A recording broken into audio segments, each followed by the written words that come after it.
오늘 이 밤에도 하나님께서 저는 은혜를 말씀을 통해서 주시리라고 믿습니다. 예. 여호수아서는 굉장히 긴장하면서 우리가 보게 됩니다. 왜냐하면 땅을 빼앗는 것이 결코 쉽지 않기 때문에 그렇습니다. 그러나 하나님 말씀대로 하나님이 지정해 준 것을 믿음으로 나가면 반드시 된다는 확신을 우리가 말씀을 통해서 배우셨으면 좋겠습니다. 이스라엘 사람들은 항상 성막 중심으로 그들은 살았습니다. 우리가 첫 번째 오늘 말씀에서 배워야 될 것은 우리도 하나님 성전 중심으로 살고 있는가라고 하는 질문을 우리 자신에게 해봐야 됩니다. 내가 섬기는 제단은 이 성남제단이 분명합니다. 그러면 여러분들이 매 삶 속에서 내가 성전 중심으로 지금 움직이고 있는가를 생각해 보셔야 됩니다. 이스라엘 사람들이 가는 곳마다 그들은 항상 마음이 성전 중심으로 가 있었습니다. 광야에서 성막을 짓고 그들은 성막 중심으로 움직였습니다. 그리고 가나안 땅에 들어가자마자 길갈이라고 하는 동네에 하나님의 성막을 짓고 그곳에서 가나안 전쟁을 벌이기 시작합니다. 그리고 길갈 중심으로 그들은 움직입니다. 그러다가 가나안 땅을 웬만치 이제 정복할 것 같다라고 했을 때 여호수아는 다시 성막을 오늘 말씀 1절에 보면 실로라고 하는 곳으로 옮기게 됩니다. 이 실로에서 옮겨서 그들은 가나안 전체를 이제 다스리게 되는 것입니다. 거기에 성막이 있는 거고요. 거기에 하나님 말씀이 실로로 옮깁니다. 그러면 이 실로에서는 여러분들이 잘 알다시피 엘리 제사장의 두 아들이 실로에 있는 하나님의 법궤를 가지고 전쟁터에 나가서 빼앗기기 전까지, 그때까지 이 실로는 350년 동안 이스라엘 전체의 중심 역할을 했습니다. 그러면 이 실로가 위치한 장소는 어디냐면 이스라엘 지도가 이렇게 강원도처럼 빼쪽하거든요. 거기 정중앙이 실로입니다. 그러니까 정중앙에 하나님의 말씀 법궤를 갖다 놓고 거기서 성막을 만든 겁니다. 그리고 그들은 그 중심으로 움직였던 것입니다. 나중에 다윗이 나왔을 때 다윗은 이 실로에서 법궤를 빼앗긴 것을 찾아와서 다시 예루살렘 성전을 짓고 거기에 하나님 법궤를 놓고 중심지로 삼았던 것입니다. 이런 그림을 여러분들이 그려보시면 여호수아 시대에 이 실로라고 하는 것은 하나님이 계신 곳, 그 중심으로 해서 사람들이 살았다라고 이렇게 보시면 될 것입니다. 자, 그러면 오늘 말씀에서 얘기하는 것은 주로 내용이 뭐냐면 이제 땅을 분배를 했습니다. 땅을 분배를 했는데 이 땅을 분배해 놓고 겁이 많아서 그 땅을 차지하러 가지 못하는 7 족속에 대한 얘기를 오늘 하고 있습니다. 우리도 마찬가지입니다. 하나님이 우리에게 은혜를 주셨어요. 은혜를 주셨는데 그 은혜만큼 살지 못하는 분들이 있을 수가 있습니다. 예를 들면 성남교회를 여기 세우시고 이 교회를 중심으로 하나님이 이 지역은 너희들이 좀 점령해서 하나님의 도성으로 만들어라. 하나님이 그렇게 명령을 하셨을 텐데 우리가 겁이 많아가지고 나아가지 못하는 거예요. 그런 것들이 오늘 우리가 말씀을 보면서 배워야 될 점입니다. 원래 이스라엘 사람들은요 12지파입니다. 12지파인데 이 사람들이 가나안 땅을 향해서 가는데 모세가 이끌 때에는 여기 교회당으로 보면 이 가운데가 요단강이라고 생각합시다. 요단강 이 동쪽 편에는 모세가 점령을 다 했어요. 동쪽 편에는. 그래서 모세의 지도력에 의해서 점령을 다 하고 루벤, 갓, 므낫셋이라고 하는 세 지파에게 이 땅을 그냥 무상으로 줬습니다. 그냥 모세가 점령했기 때문에 너무나 쉽게 점령했고 이쪽에 있는 왕들을 다 무찌르고 세 지파에게 나눠줬어요. 그러면서 요단강을 이제 10지파가 같이 건너게 되는 거거든요. 이제 세 지파의 반 정도는 므낫셋이었기 때문에 9지파 반 정도가 이제 요단강을 건너게 돼요. 건너자마자 이 땅을 점령을 해야 되지 않겠습니까? 그런데 여러분 보세요. 이 땅에는 31명의 왕들이 살고 있어요. 이 땅에는. 여기 모세가 점령한 땅에는 두 왕밖에 살지 않았습니다. 바산 왕하고 헤스론이라고 하는 왕, 두 왕만 이렇게 살고 있었거든요. 이 두 왕을 무찌르는 데는 너무나 쉬웠어요. 전체가 움직였기 때문에 쉬웠습니다. 그런데 나머지 이쪽 서쪽으로 건너가자마자 여기에는 31명의 왕이 기다리고 있는 거예요. 그러니까 여러분 보통 사람 같으면 모세가 있었으면 이거 가능하다 이렇게 생각했을 겁니다. 그런데 모세는 요단강을 건너지 못하고 이 동쪽에서 하나님이 부르셔서 그냥 죽었습니다. 그러다 보니까 새로운 지도자 여호수아가 여기 요단강을 건너서 이렇게 31명의 왕을 대항해야 되잖아요. 그러다 보니까 사람들이 겁을 먹는 거예요. 이 건너갔기는 했는데 31명의 왕들이 지금 포진해 있기 때문에 이 왕들을 대항해서 싸워야 될 용맹한 지파들이 필요했던 겁니다. 그런데 놀랍게도요, 여러분들이 잘 아는 갈렙과 여호수아가 속해 있는 지파가 갈렙이 먼저 그럽니다. 하나님이 나를 85세까지 살게 했으니 이 땅을 건너가면 나에게 준 땅을 내가 정복하겠습니다. 그리고요, 갈렙이 싸워서 죽인 왕이 열왕이에요. 열왕. 31왕 중에 열왕을 갈렙이 용기 있게 나가서 싸워서 무찔렀단 말이에요.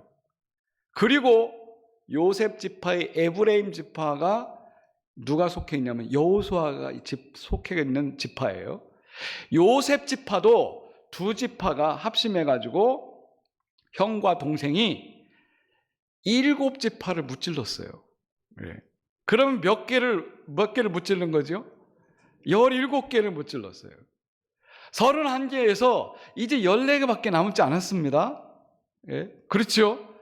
여러분, 믿음 있는 사람은요, 어떤 상황에서도 담대하게 나가는 겁니다. 그게 믿음이에요. 하나님이 여러분에게 주신 선물이 뭔지 아세요? 믿음이에요. 그 믿음이 있으면 자신 있게 나가는 거예요. 모세가 이미 죽었어도 우리는 하나님을 믿기 때문에 하나님이 하실 것이다. 그리고 갈렙과 여호수아가 담대하게 나가서 17왕들을 다 죽였단 말이에요. 나머지는 14왕이 남아있어요. 거기까지 오늘 전개된 겁니다. 그리고 오늘 본문이 나온 거예요. 오늘 본문에는 그러면 보십시오. 지금 몇 지파가 땅을 차지했습니까? 동쪽에 세 지파, 그렇죠? 그리고 요단강을 건너가서 몇 지파가? 2지파가 지금 땅을 차지했어요. 그러면 12지파 중에 몇 지파가 땅을 차지한 거예요? 5지파가 차지한 거잖아요. 그러면 나머지 7지파에 대한 얘기가 오늘 나온 겁니다. 이 7지파는 오늘 말씀 보니까 여러분, 이 7지파는 어떻게 하고 있습니까? 7지파는 땅을 받지 못했다 그랬어요. 자, 3절을 보세요. 3절을 보시면 여호수아가 이스라엘 자손에게 이르되 너희가 너희 조상의 하나님 여호와께서 너희에게 주신 땅을 점령하러 가기를 어느 때까지 뭐 한다는 거예요? 지체하고 있다는 거예요. 가기 싫은 거예요. 왜 그럴까요? 용기가 있었던 갈렙과 여호수아 지파는 이미 자기들이 차지할 몫을 다 차지했어요. 점령해서. 그런데 나머지 7지파는 두려웠습니다. 그리고 안주하고 있었어요. 어디에? 실로에 모여가지고. 실로는 지파별로 보면은 에브라임, 여호수아가 있는 그 지파 중앙에 있는 겁니다. 그러니까 거기에 안주하고 있으면서 계속 지체하는 거예요. 여호수아 대장이 볼 때 이 사람들이 겁이 먹은 거예요. 뭐 때문에 겁먹었을까요? 지파별로 다 흩어지면 그 족속들이 자기들을 어떻게 할까, 해코지할까 봐 두려웠던 겁니다. 여러분, 믿음 있는 사람이요, 두려움을 갖기 시작하면 믿음은 물거품이 됩니다. 여러분들이 하나님을 믿으면 가장 큰 적은 뭐냐면 내 안의 두려움이에요. 이 두려움은 현실을 안주하게 만듭니다. 우리 교회가 70년 걸어왔습니다. 저는 이 말씀을 보면서 그런 생각을 합니다. 내년도 새롭게 뭔가를 하려고 하고 전도하자, 큐티하자, 새로운 목사가 아무리 외쳐도 여러분 스스로가 안주하기를 원하면 우리는 해오던 대로 그냥 합시다. 이대로가 좋사오니 더 이상 다른 거 건들지 맙시다. 이렇게 말하면요, 아무것도 점령 못해요. 아무것도 차지하지 못해요. 그냥 있던 그 자리 그대로 머물러가지고 두려움에 휩싸여서 새로운 모험도 못하고 도전도 못합니다. 이건 제가 분명히 확신합니다. 성도 여러분, 여러분들이 믿음을 가졌다면 7지파가 돼서는 안 됩니다. 2지파가 돼야 됩니다. 하나님 믿고 나가야 돼요. 이 말씀을 잘 들어보십시오. 하나님은 기가 막히게 역사하시는 분입니다. 7지파가 머뭇거리고 주저하고 지체하고 있을 때 여호수아를 통해서 강력하게 합니다. 너희들이 언제까지 지체할 거냐? 하나님이 너희에게 땅을 이미 골고루 나눠줘서 다 분배해 놨는데 왜 차지하지 못하느냐? 이미 은혜는 줬는데 왜 은혜를 누리지 못하느냐? 하나님이 그렇게 말씀하는 거 아니겠습니까? 여러분, 그래가지고 여호수아가 특단의 조치를 취합니다. 너희 7지파 중에 3사람씩 뽑아라. 3사람씩 뽑아서 너희들이 나머지 땅에 들어가가지고 다시 정탐을 해라. 다시 정탐을 해가지고 땅의 지형도를 그려와라 그럽니다. 그려와라. 요거는 할 수 있잖아요. 그렇죠? 내년도 1월 달이 시작되면 제가 여러분들에게 이런 강요를 할 겁니다. 여러분들이 전도의 대상을 그려오라고 할 겁니다. 그려오면 하나님이 주실 것이다. 여러분, 갈렙이 얼마나 용기 있습니까? 이 산지를 내게 주십시오. 내가 가서 점령해서 차지하겠습니다. 이렇게 해서 갈렙은 얻은 거 아닙니까? 마찬가지입니다. 우리 신앙도 하나님, 제가 지도를 그려올 테니까 지도 그려온 거 딱 갖다 놓고 기도하겠습니다. 기도한 대로 주실 줄 믿습니다. 그렇게 해야 되는 거예요. 아무 지도도 안 그리고 그냥 가만히 앉아서 청사진도 내놓지 않고 그냥 여러분 중얼중얼 기도만 한다고 됩니까? 기도는 살아있어야 돼요. 가서 직접 발로 뛰면서 이 동네 전체를 땅밟게 하셔야 됩니다. 그리고 하나님, 제가 그려올 테니까 우리 지파는 이거 주십시오. 우리 가족에게는 이거 주십시오. 여러분, 그런 용기 있는 시간이 됐으면 좋겠습니다.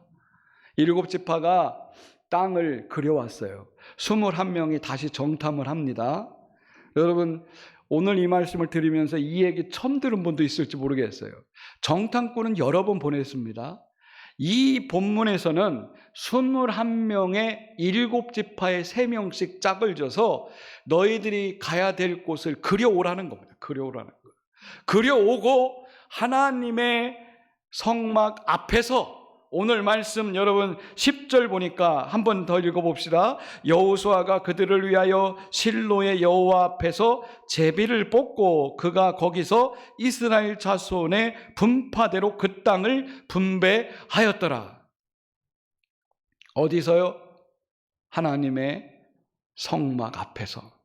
여러분, 성전 앞에서 분배하고 가서 이제 시작하라는 거예요.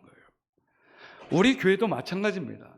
우리 교회가 한 걸음 더 나아가려면 여러분들이 이 재단을 통해서 이 지역을 변화시키겠다는 꿈이 조금이라도 있다면 여러분 이 성전에서 출발하셔야 됩니다. 출발하셔서 이제 땅 정복을 이어나가야 될 줄로 믿습니다.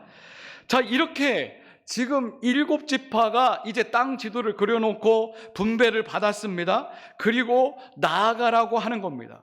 여러분 이 전쟁은 그 각 7지파 한 지파에게 나가 싸우라는 게 아니에요.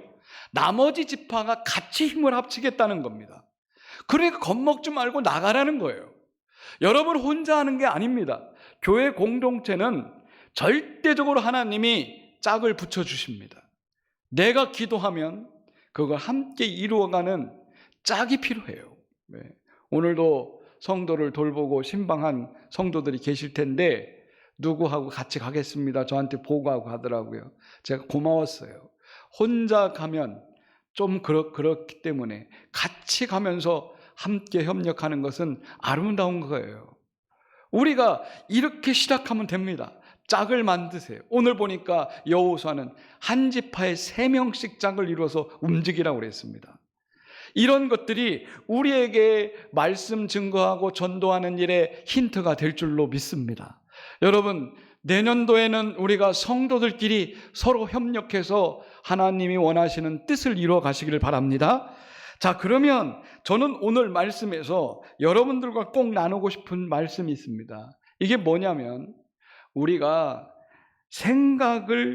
어떤 생각을 지금 품고 일하느냐는 거예요. 땅을 분배함에 있어서 지금 7지파는 겁을 먹고 그냥 안주하면서 우리는 여기 그냥 있겠다. 하나님이 그들에게 땅을 준다고 이미 약속했고 분배도 했지만 가만히 주저하는 형이 있습니다. 그런데 우리는 우리 땅을 차지하러 가겠다라고 믿음으로 나선 사람들이 있다는 거예요. 이것을 우리가 눈으로 비유하면은 우리 렌즈와 같습니다. 렌즈가 자기 몸에 맞으면 렌즈를 어떻게 보느냐는 거예요. 우리는 이 눈으로 어떤 시야를 가지고 나가는 거냐. 긍정 시야를 가지고 나가느냐, 부정 시야를 가지고 나가느냐에 따라서 완전히 달라진다는 거예요. 그래서 저는 이렇게 접근하고 싶습니다.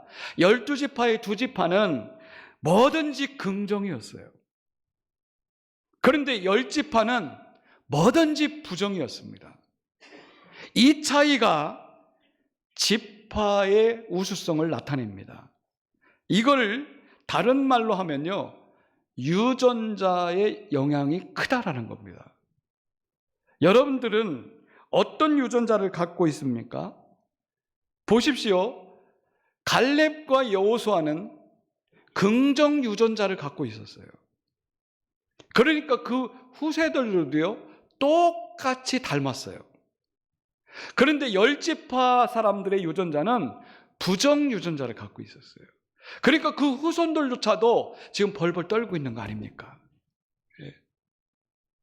동쪽에 있는 모세가 점령해서 준 이 3지파를 플러스 시켜서 나머지 7지파, 10지파를 얘기하는 거예요. 이 10지파들은 자기 스스로 하는 게 아무것도 없어요. 모세가 이루어준 것 3지파가 얻었지요. 강을 건넌 7지파는 벌벌 떨고 있죠. 그 10지파가 누굽니까? 출애굽하자마자 부정적인 보고를 했던 자손들이에요. 그러니까 유전인자는 2세대, 3세대 가서도 그대로 적용된다라고 우리는 보는 것입니다. 이게 과학적으로 증명되는 겁니다. 오늘 여기 할머니, 할아버지 계신 분들, 여러분들이 기도할 때 긍정적으로 하십시오. 염려하지 말고 하십시오. 하나님을 믿음으로 하십시오. 여러분 손주까지 그 영향이 그대로 미칩니다. 왜냐하면 우리 유전은 죽지 않기 때문입니다. 여러분들의 유전인자는 죽지 않습니다. 그 유전인자는 계속 이어지는 겁니다. 유다 지파와 여호수아 지파의 유전인자는 그대로 후손들에게 전이됐어요. 그들은 용기 100배 했습니다. 제가 제 혼자 이런 얘기를 하는 게 아니라 혹시 읽어보신 분 계실지 모르지만 이기적 유전자라고 하는 그 책이 있어요. 리처드 도킨스가 쓴 책인데요. 이게 선풍적으로 유튜브에도 많이 나와 있습니다. 한번 보시면 좋을 것 같은데요. 우리 유전자는요, 하나님이 최초에 만들어 놓으셨습니다. 여러분은 싫든 좋든 간에 아담의 유전을 타고난 겁니다. 왜냐하면 우리는 태어날 때부터 죄를 갖고 태어나기 때문에 그렇습니다. 최초의 유전자가 지금까지도 온다는 거 아세요? 유전자는 이 책에 의하면 이렇게 합니다. 유전자는 계속 이어져 내려간다고 보고 있습니다. 맞죠? 여러분 자녀 여러분 닮지 않습니까? 생김새부터 성격까지 부모님 다 빼닮아요. 유전자 때문에 그래요. 엄마 아버지가 어디가 아프면 자식들도 거기에 꼭 아프게 돼 있습니다. 유전인자를 타고나기 때문에 그래요. 그래서 여러분 이 이기적 유전자에 의하면은 유전자는 불멸하다는 거예요. 유전자는 절대 죽지 않는다는 거죠. 항상 그 유전자는 갈아타기만 하는 거예요. 부모에서 자녀로, 자녀에서 손주로 계속 갈아타고 계속 내려가는 겁니다. 여러분들이 보지 못한 증조부, 고조부, 할머니, 할아버지들 우리는 보지 못했지만 그들의 유전자가 나에게까지 다 온 겁니다. 지금 이거 부인할 수 없어요. 그러면 그 혈통적인 유전자는 여러분 강한 유전자를 타고난 사람은 더 강해지려고 애쓰고요. 약한 유전자는 끊임없이 약해져 가지고 사라질 수가 있어요. 유전자가 그냥 끝날 수가 있다고. 그게 유전자라고 하는 겁니다. 그러면 오늘 말씀을 통해서 저는 이걸 대입하고 싶어요. 12지파 중에 2지파는 진짜 믿음이 강한 유전자를 타고났어요. 그러니까 이 사람들은 31명의 왕들이 서쪽에서 대기하고 있어도 니네 대기하고 있어라, 우리가 나가겠다. 그리고 가서 17지파를 무찌르는 겁니다. 한 번도 실패하지 않았어요. 왜? 하나님이 도우셨기 때문에. 하나님이 도우신다는 걸 알고 나갔기 때문에. 예? 여러분 그 유전자 중에서 갈렙의 유전자를 타고난 사람이 누군지 아세요? 다윗 아닙니까? 다윗이잖아요. 다윗이 물맷돌 5개를 들고 골리앗 앞에 나가는 거 보세요. 17살 청년이 2m가 넘는 거인 앞에 나갈 때 여러분 얼마나 담대하게 나옵니까? 나는 하나님의 이름으로 나간다잉, 너 기다려라, 이거 아닙니까? 얼마나 용기 있는 그런 태도예요. 그게 유전자 때문에 그래요. 유다 민족의 유전자가 그렇다는 거예요. 그렇기 때문에 오늘 여러분들의 신앙이 얼마나 강하냐, 이건 여러분 자손 대대 이어지는 것입니다. 하나님은 우리에게 그러한 지도를 주셨어요. 따라서 여러분은 7지파가 되지 않기를 바랍니다. 짤짤매지 마십시오. 두려워하지 마십시오. 하나님을 믿으면 담대하게 내가 개척하겠다고 나서야죠. 여러분 그런 도전 정신, 이것은 하나님이 쓰시는 사람들의 강한 유전자입니다. 하나님이 누구 편을 들었게요? 10지파 아닙니다. 2지파 편을 들었어요. 제가 지난주에도 말씀드린 것처럼 교회는 다수가 아닙니다. 믿음을 가진 사람 편입니다. 하나님은 누구 편이냐? 믿음을 가진 사람 편이에요. 사람들이 몰려가는 편이 아닙니다. 믿음 있는 사람 편에 하나님이 항상 계시다는 것을 여러분 잊지 않기를 바라요. 그러므로 여러분 오늘 이 말씀을 통해서 우리가 깨달아야 될 것은 우리는 예수님 믿고 구원받은 존재입니다. 믿음으로 구원받았습니다.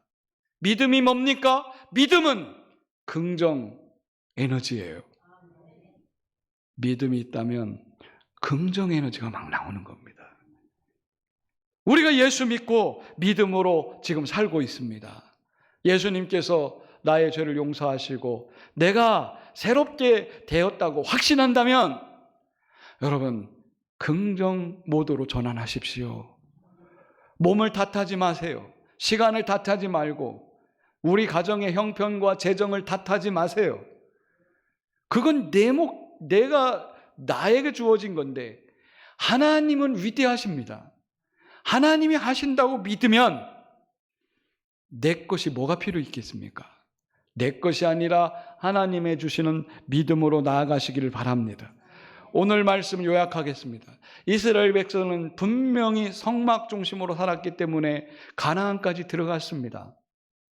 그러나 들어갔지만 거기서 필요한 것은 믿음이었습니다. 믿음이 없으면 주저하고 머뭇거리고 안주하고 두려워하고 지체합니다. 여러분, 지체하지 마십시오. 내년에 봉사할 것 같으면 과감하게 최초로 먼저 하십시오. 뒷차 타면서 아이고 어쩔 수 없이 하는 그런 것들은 믿음의 행위가 아닙니다.